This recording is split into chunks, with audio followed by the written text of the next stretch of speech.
Hello, everyone, and welcome back to the Science of Superpowers. I am so glad that you are joining us. We have an amazing guest today. I'm going to let Mary DAngelo say hello to you all. Hi, Mary. Hey everyone. My name is Mary DAngelo, and I'm super excited to be here. We are, well, I was gonna say, well, we are really, and that was a whole lot of consonants there.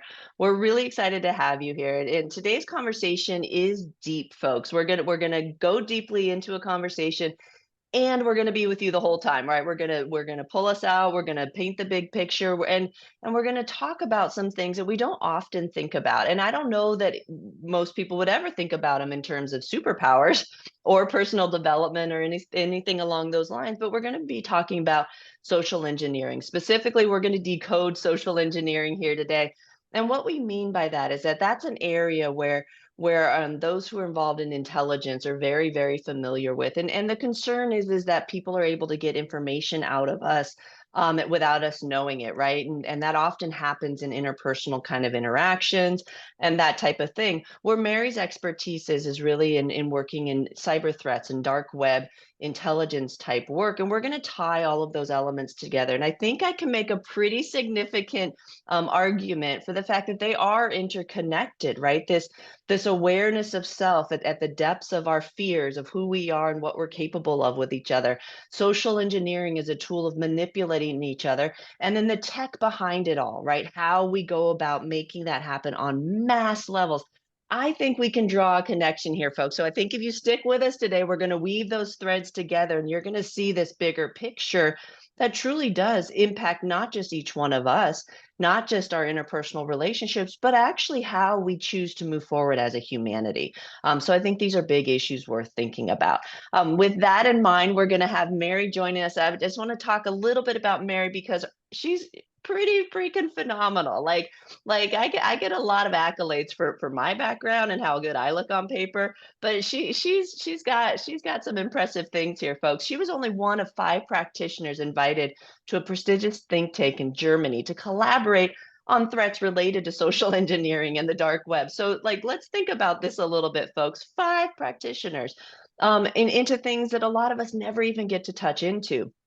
And so think about that when you're considering what it is you want to get, contribute to in the world, where it is that you think you can have a profession and what careers actually exist, right?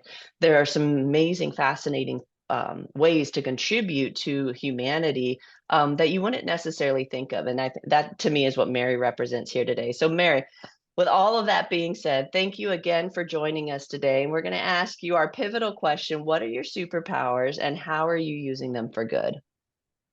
Awesome. Thank you again. So I think for me, the superpower that I hold is positivity. So I like to look at the world and always try to see the silver lining to certain things. And so for me, when I'm dealing with bad situations, or if I'm coming into a room, I try my best to bring in positive energy, right? And so how I use that for good, though, is mostly with my work, because I work with, dark web threat intelligence. So the really deep, dark, ugly parts of the internet where there's, ridden with crime. And it could be very, very depressing and extremely negative to dwell on that.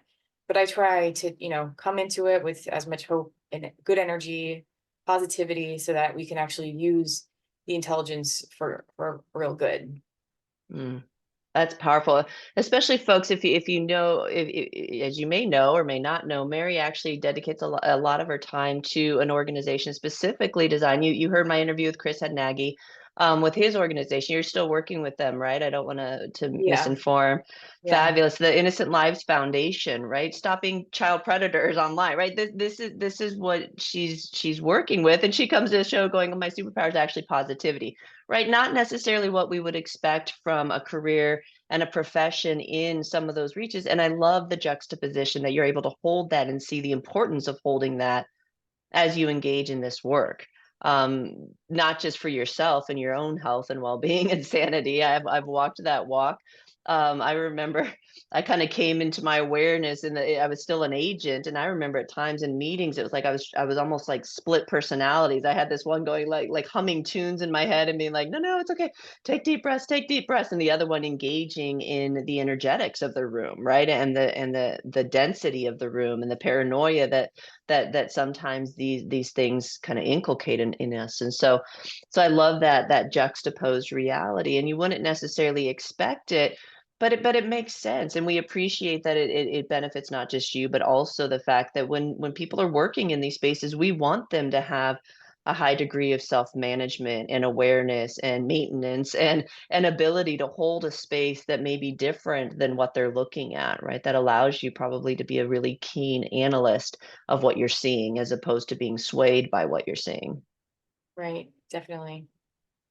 So today's conversation is a big one, right? In terms of how we're wanting to tie all these things together, because you work with sort of the underworld, right? Which isn't necessarily social engineering, but they're all interconnected, right? We have these social engineering techniques and tactics, which if and then the tech behind it, and it's back in the news in a really big way, not coincidentally here recently, in terms of hacking and information that's being disseminated and used, and all of the various ways that our lives can be infiltrated, if you will, and disrupted because of this advanced tech that we've now introduced to our society in ways that perhaps we could have thought a little bit more about longitudinal situations, and perhaps there was an inevitability that this was going to happen.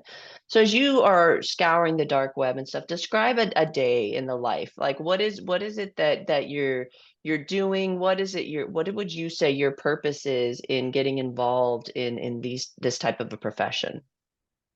Yeah, so I work mostly on the commercial enterprise sort of thing. So I guess there's when it comes to dark web threat intelligence, there's two purposes of it. So you can use it for government and law enforcement, that they would use that to track down the bad guys, take down the bad guys, or for enterprise commercial companies that need that sort of intelligence to help them protecting their organizations, and using it as ways more of like pre-attack intelligence. So they could, if Mhm. a threat actor is doing real-time reconnaissance on their organization, they'll be able to see that and then can stop them earlier on within the cyber kill chain. So my focus is more on the latter, is commercial organization enterprises. So I work with our product team, our threat intelligence team, and our clients, and Mhm. figuring out the type of intelligence that they need for to do their operations, because it really varies. A big bank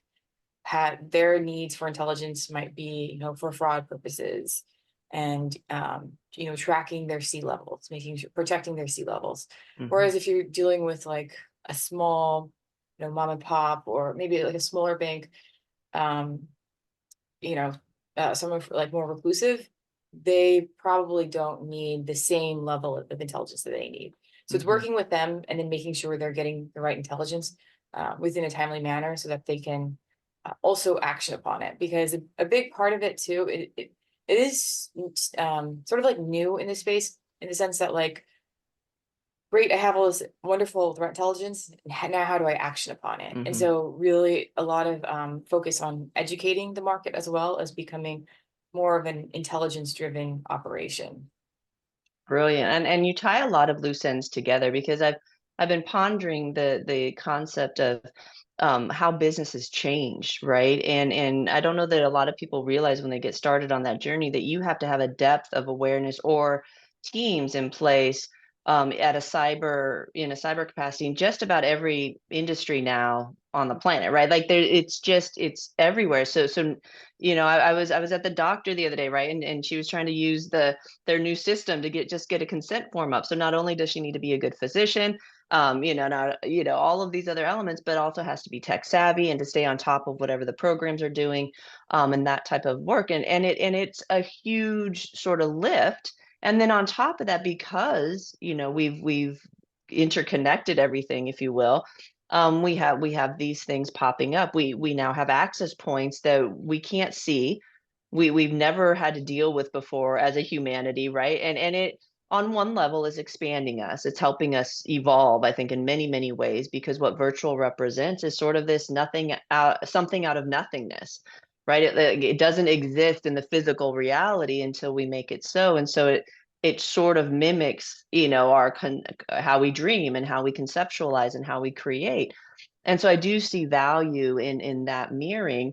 And it's allowed us some access points, perhaps, and this is what part of today's theory is all about, access points into an awareness of the depths of us, right? What's underlying us? What's in the core essence of humanity that would immediately go, oh, how do we turn this to evil? Like, how do we use this for bad? Like, how do we capitalize on this? Like those elements and then the chain all up and down there of the social engineering techniques. And so now we don't trust each other, right? And that was a lot of the conversation I had with Robert Spalding was how do we face these threats? And I'm going to ask you this same question.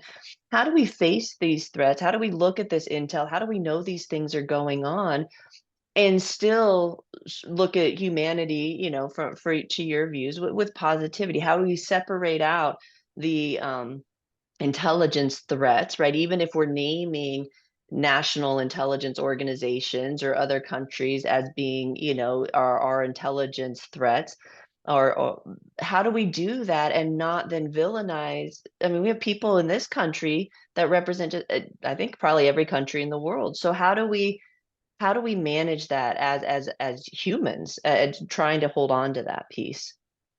Yeah, you bring up a very interesting point because um, most people don't know this, but the dark web was created by the U.S. Navy, so the Naval Research Lab, for purposes of good. Like they wanted to protect their special agents and also use it for like secure communication means.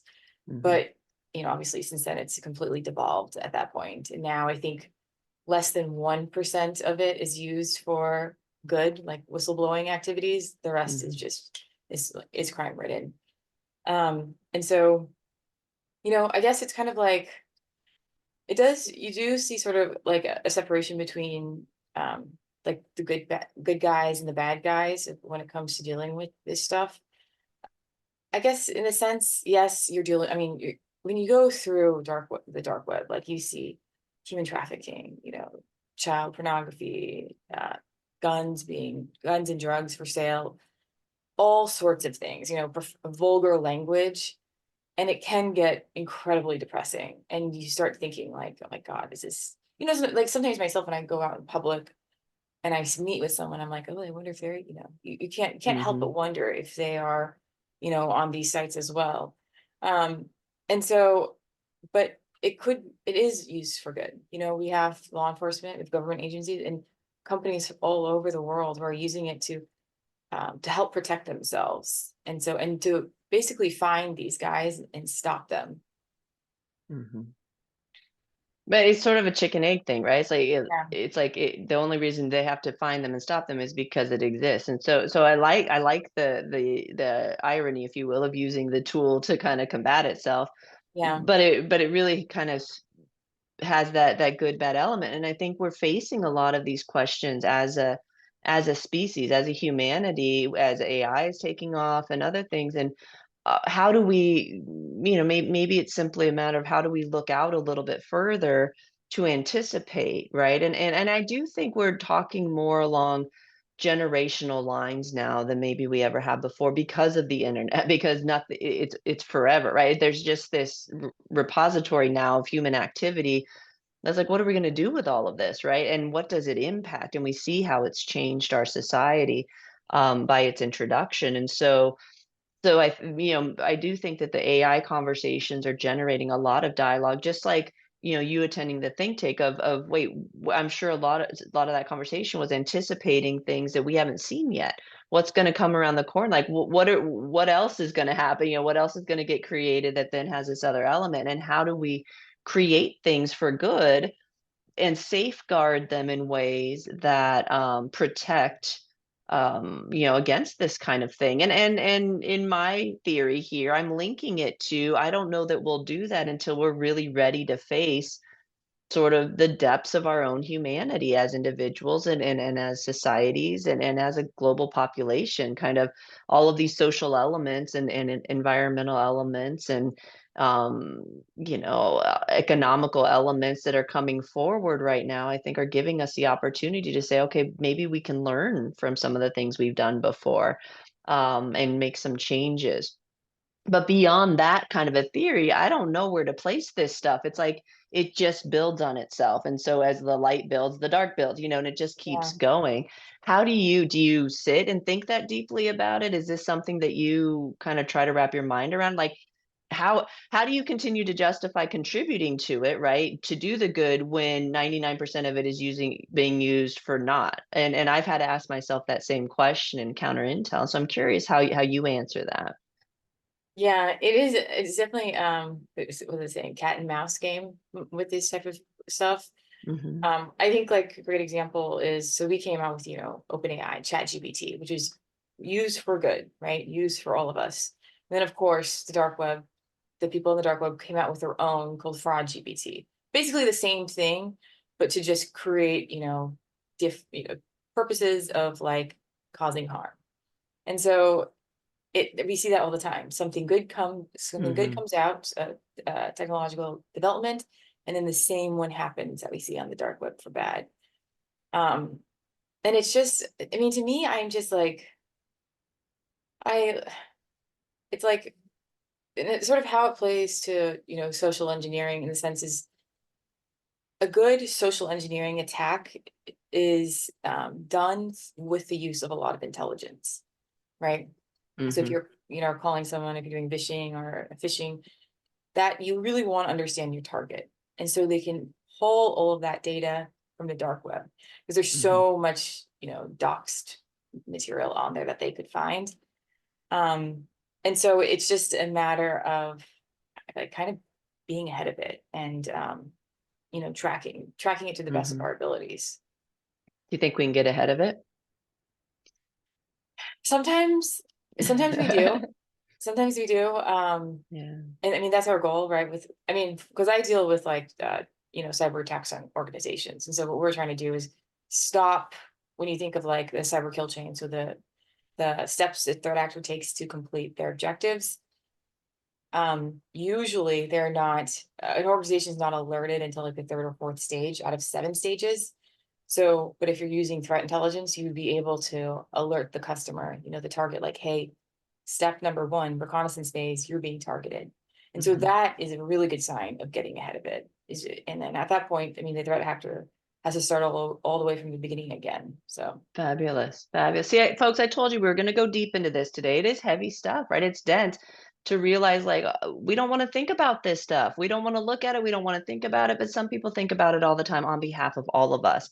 And so not only is it important to remember that in gratitude, but also we promised that we would bring you back up, right? And so that's a great example of like, hey, look, we're there are signs, there are indicators, we are learning. And let's bring it up even further to we never share things on this show and then tell you that you have to run around and be afraid of them, right? That's not the point. We don't need to be afraid of any of this stuff. So how do we sit in the awareness that this stuff exists? It's going on for the most part. Most of us want to turn our heads to it. We don't even want to think about it. And that gets to be everybody's individual choice. However, it can tell us a lot about ourselves. And so how do we let's share some advice on how to hold ourselves and how we can hold ourselves in a way that both allows this information to integrate into our systems at whatever pace we're able to hold it, right?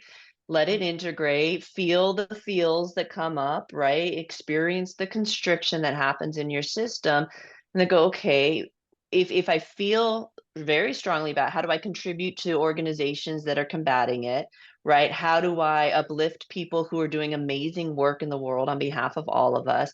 How do I contribute so that it actually helps the problem? But to just sit and be afraid and do nothing is no bueno for your system. It doesn't work in your system because it contradicts itself. You can't carry both of those and continue to evolve into your wholeness, right? You're going to have to reconcile that.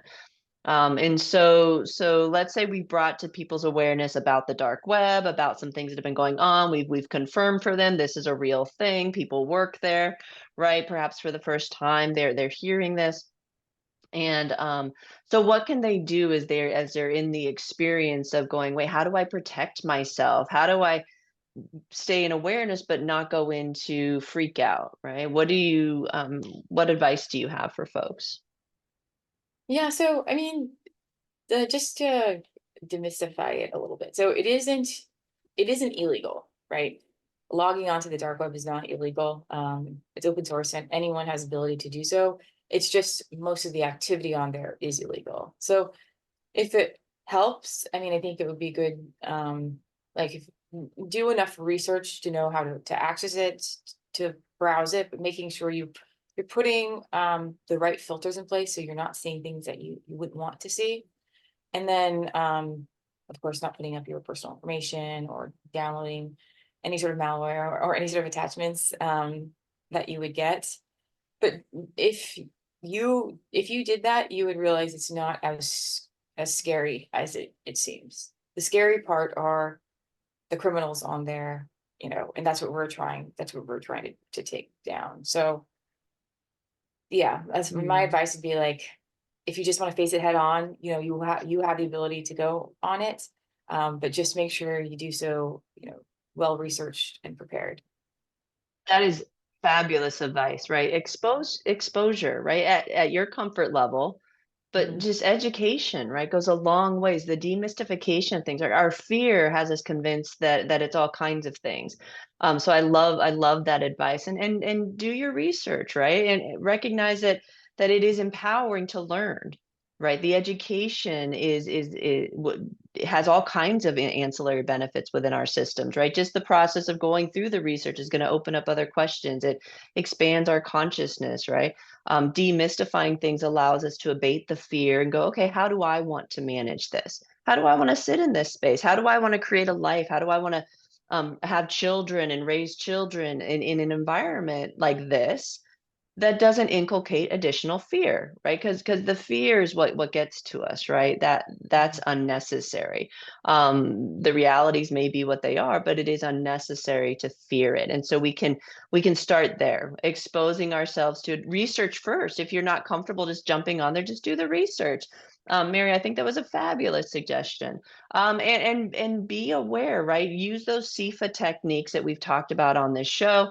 If you don't remember what those are, go to superpowerexperts.com and check out that SIFA course. Just go to the courses page. If you haven't yet downloaded that starter to the Master Your Power course, make sure you're doing that too. It's going to remind you, like, you can think bigger than we typically think, right? You can feel bigger than we typically feel. Like, you can be bigger than we typically allow ourselves. And when you do that, you open yourself up to all kinds of ways to process this new information and in your own guidance, right? In your own way, in your own world. And that's integration, folks. Figure out a way to map this in your consciousness, and you don't have to be afraid of it, right? You're like, okay, it's real. I gotcha. It's there, right? I see you.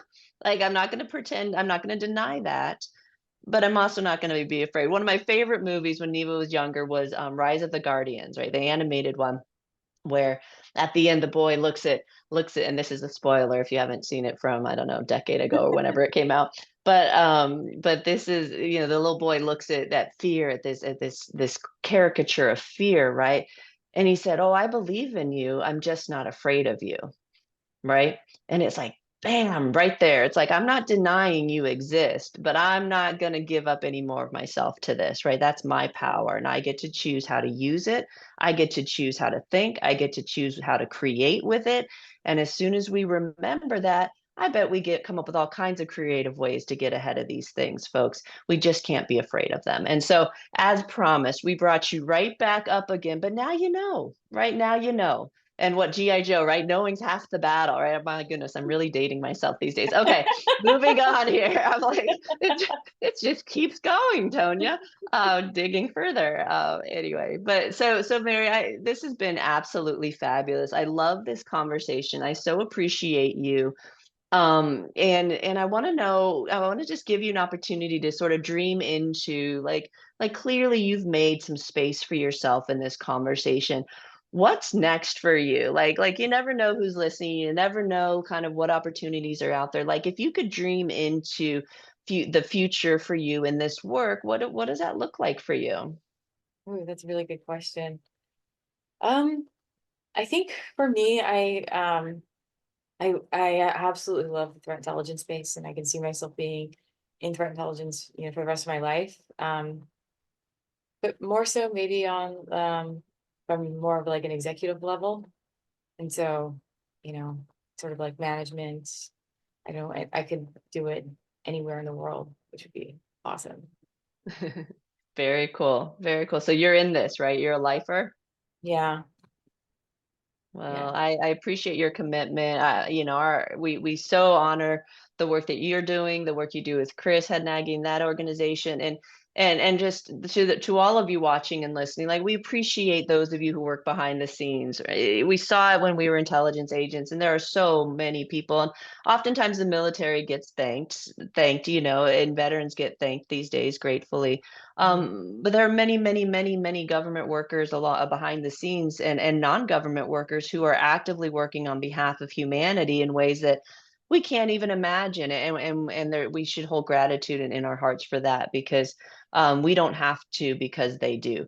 And we're super grateful for that, for what you face on a daily basis and how you've learned to hold yourself responsibly in that space. It's admirable, and so we appreciate you and we thank you for coming on the show and talking about it. Yeah, no, thank you so much. This has been awesome. Oh, I'm so glad. You can come back anytime, and we're happy to highlight whatever you're doing. Very fascinating work. Of course, we appreciate that you can only share the surface of it, and we honor that as well. And so we thank you for sharing what you can on the show, folks. Education, right? Educate yourselves, empower yourself. Remember who you are. Go to superpowerexperts.com. Get started on that Master Your Power course right now.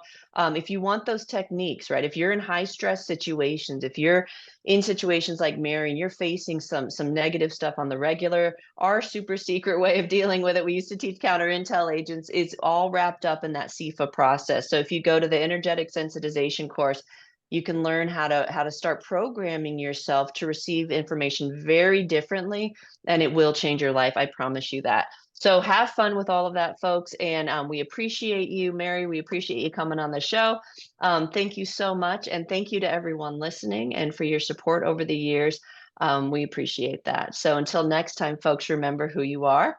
We love you, love each other. Goodbye for now.